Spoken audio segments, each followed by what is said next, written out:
Saudara pemirsa, saya Urbanus Atek Yolmen, jurnalis Popon Khusus melaporkan langsung dari Hotel Swiss Bell Merauke. Musrembang tingkat Provinsi Papua Selatan diselenggarakan sejak tanggal 14 April hingga 16 April, penutupan di sore hari.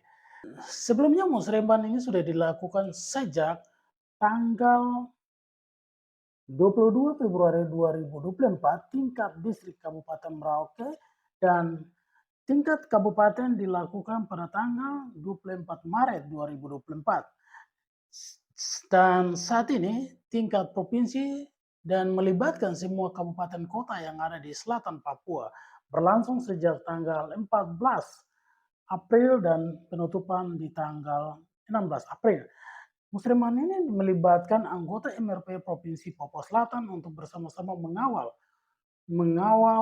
penggunaan anggaran yang dilakukan oleh pemerintah daerah. Sehingga kita ikuti tanggapan langsung dari salah satu anggota MRP Provinsi Papua Selatan. Saya Ana Mahuse dari Majelis Rakyat Papua Provinsi Papua Selatan. Sesuai dengan fungsi dan tugas kami MRP, Peraturan Pemerintah 106 dan Peraturan Pemerintah 107 tahun 2021, maka kami secara kelembagaan mengawal dan mengawasi penggunaan dana otonomi khusus bagi orang asli Papua di tanah Papua, khususnya Provinsi Papua Selatan. Musrembang ini sudah kami kawal khusus Kabupaten Merauke pada tanggal 22 Februari, tingkat distrik, 22 distrik. Kemudian dilanjutkan dengan Musrembang tingkat Kabupaten Merauke pada tanggal 24 Maret 2024, dan saat ini Musrembang tingkat provinsi yang dimulai pada tanggal 14, 15, dan hari ini 16 penutup. Musrembang tingkat provinsi pada tanggal 14 April 2025 diawali dengan pembukaan, kemudian 4 pemateri dari melalui Zoom dari Kemendagri dan juga dari Bappenas, dan dilanjutkan dengan Musrembang RKPD. Hari kedua yaitu tanggal Selasa tanggal 15 April 2025 dilanjutkan dengan Musrembang Otsus, khususnya untuk Kabupaten Merauke dan Kabupaten Asmat. Khusus kami anggota Majelis Rakyat Papua dari Kabupaten Merauke, kami mengawal aspirasi yang disampaikan oleh masyarakat dari tingkat distrik, kabupaten hingga provinsi dalam Musrembang Otsus tingkat provinsi, yaitu pada tanggal 15 April 2025.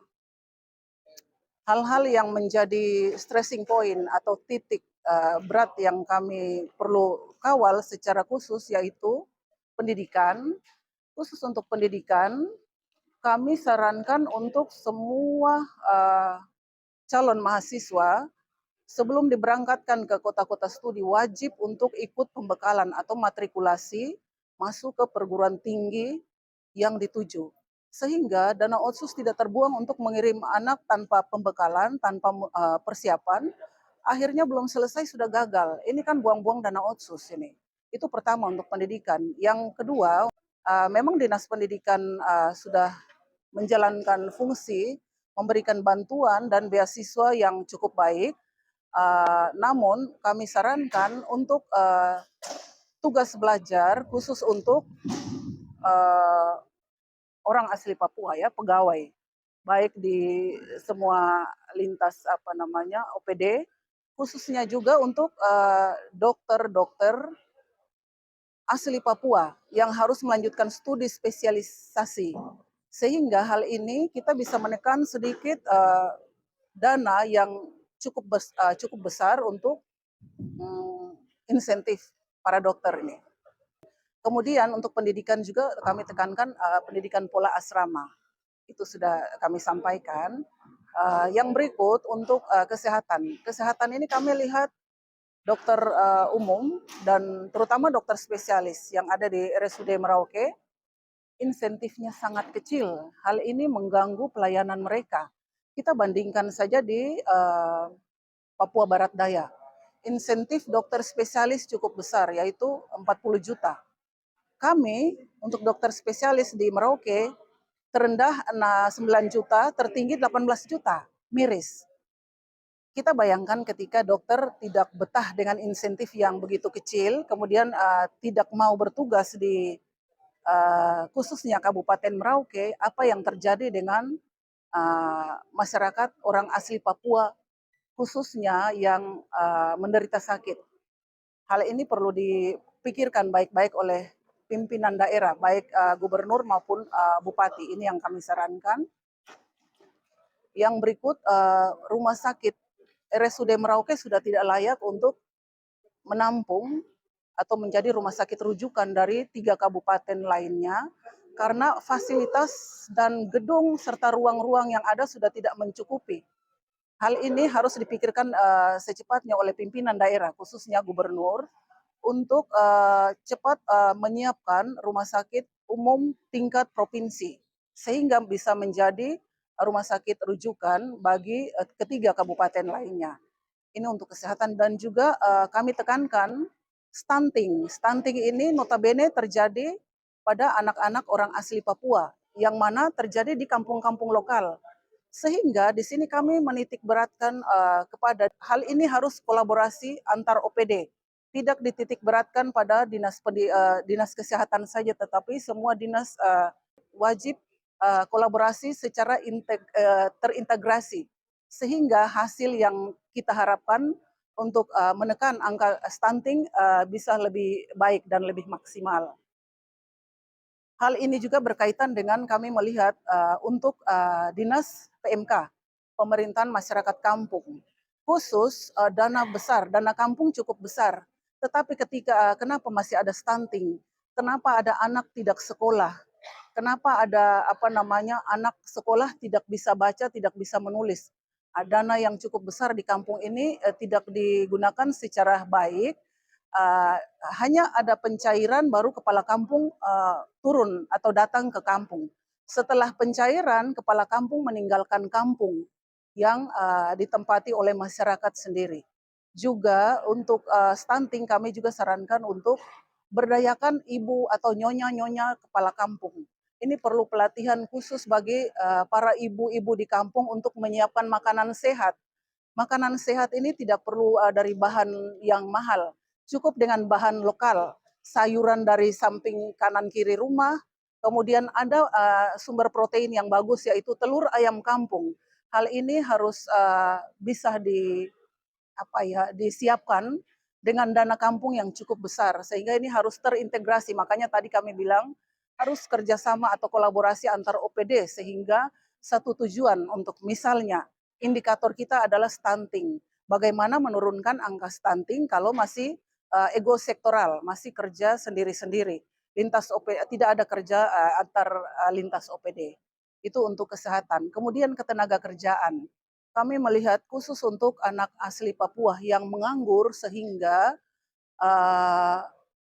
terjadi pembacokan, kekacauan, ditambah juga dengan peningkatan kecelakaan karena miras. Ini notabene terjadi di kami punya anak-anak muda atau remaja muda orang asli Papua. Sehingga kami sarankan untuk pertama untuk ketenaga kerjaan Kabupaten Merauke, aktifkan kembali BLK sehingga sesuai dengan keterampilan yang mereka sukai itu bisa disalurkan di BLK, disiapkan mereka sehingga dan pemerintah tidak sekedar menyiapkan tetapi langsung menyiapkan lahan atau tempat-tempat di mana mereka harus ditempatkan untuk bekerja. Yang berikut kami sarankan ke Dinas Pemuda Olahraga Provinsi, orang Papua identik dengan bola kaki, sepak bola. Sehingga anak-anak yang tidak punya pekerjaan, putus sekolah, tidak punya pekerjaan, dan masih berada di jalan-jalan miras, akhirnya membuat kota Merauke tidak kacau dengan pembacokan, ini bisa dirangkul untuk dibuat satu klub sepak bola, sehingga mereka bisa punya masa depan dengan olahraga, ada olah fisik dan juga olah mental mereka sehingga mereka tidak terpikirkan stres karena ekonomi dan lain sebagainya, tetapi dengan olahraga bisa merubah nasib mereka menjadi lebih baik. Itu yang kami lihat. Kemudian untuk pariwisata. Pariwisata kami tekankan dan tegaskan untuk Pantai Imbuti, Pantai Lampu Satu harus dibersihkan dan harus dijadikan oleh pusat pariwisata dalam kota, sehingga pembuatan kapal, parkir kapal yang tidak teratur itu harus dipikirkan oleh pemerintah Kabupaten Merauke untuk dialihkan. Pantai Lampu Satu merupakan ikon Kota Merauke yang bisa dijadikan sebagai sumber masukan baik untuk masyarakat Imbuti sendiri maupun oleh pemerintah daerah. Itu yang kami lihat. Kebetulan kemarin mungkin Kepala Dinas Sosial tidak hadir, sehingga kami juga memikirkan untuk anak-anak yang identik anak orang asli Papua yang masih berada di pinggir jalan dan menghirup lem, penyalahgunakan lem yang kami sebut dengan apel, anak penyalahgunaan lem. Ini harus segera kami pikirkan bersama, bukan hanya tingkat OPD atau pemerintah, tapi juga LSM, gereja, dan kami MRP harus bekerja sama untuk tahun ini bagaimana kita pikirkan anak-anak ini harus mempunyai rumah rehabilitasi, terhindar atau dipisahkan dulu dari keluarga, sehingga anak bisa dididik, diobati, karena sebagian dari mereka pasti ada iritasi di saluran pernafasan karena kehidupan mereka selalu menghirup lem. Ini yang kami coba pikirkan. Kemudian untuk jalan itu memang sudah disampaikan, memang ada jalan-jalan yang sudah diprogramkan, misalnya jalan dari Pumbe Domande yang akan dibuat 2 tahap, tahap pertama 2025 dan tahap kedua 2026 dilanjutkan. Juga jalan dari Okaba ke Bade, ini juga sudah diprogramkan dengan baik. Satu yang menjadi stressing point kami yaitu tentang listrik masuk kampung. Bagaimana kampung-kampung ini bisa menikmati penerangan, khususnya yang kami lihat adalah Kampung Domande. Kampung Domande ini dia kampung lokal yang tidak jauh dari Kota Merauke, yang mana kampung di kanan kiri dia ada penerangan, ada listrik. Kenapa Domande sampai hari ini belum ada penerangan? Sehingga waktu kami MRP waktu turun penjaringan aspirasi, ada bahasa dari masyarakat bahwa kami lebih baik pindah menjadi pindah warga negara ini kalau kami tidak diperhatikan. Hal ini mohon perhatian dari Dinas Ketenagakerjaan dan Listrik untuk memperhatikan ini. Khususnya ada beberapa masalah yang terjadi, tetapi setelah kami koordinasi dengan PLTD, dalam persiapan, tapi dalam persiapannya sudah 3 tahun, ini kira-kira ada apa? Tapi ini menjadi tanggung jawab kita bersama. Terakhir, kami sarankan untuk pimpinan daerah, gubernur, dan khususnya Bupati Merauke, khusus untuk Bupati Merauke, masih ada satu lagi tentang pendidikan. Masih tertinggal 3 anak orang asli Papua yang studi di Rusia dan terkendala dengan biaya. Kehidupan mereka cukup miris, menderita. Harap Bupati Merauke bisa melihat hal ini dengan baik, sehingga anak-anak ini kalau bisa dipulangkan dan mungkin dipindahkan ke Musamus atau dilihat lagi perguruan tinggi mana yang bisa mereka melanjutkan studi mereka. Jangan tinggalkan mereka. Anak orang asli Papua terlantar di Rusia ini. Hal ini perlu diperhatikan dengan baik.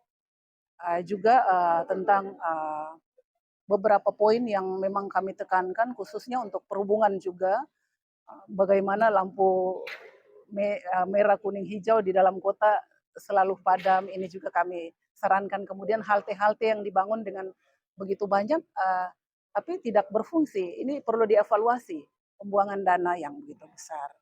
Itu mungkin hal-hal yang bisa kami sampaikan, khususnya untuk penggunaan dana otsus di Kabupaten Merauke. Demikian. Ya, Saudara pemirsa, dengan demikian itu yang dapat saya bisa melaporkan langsung dari Swiss Bell Hotel tanggal 16 sore 2024 berjalan dengan baik.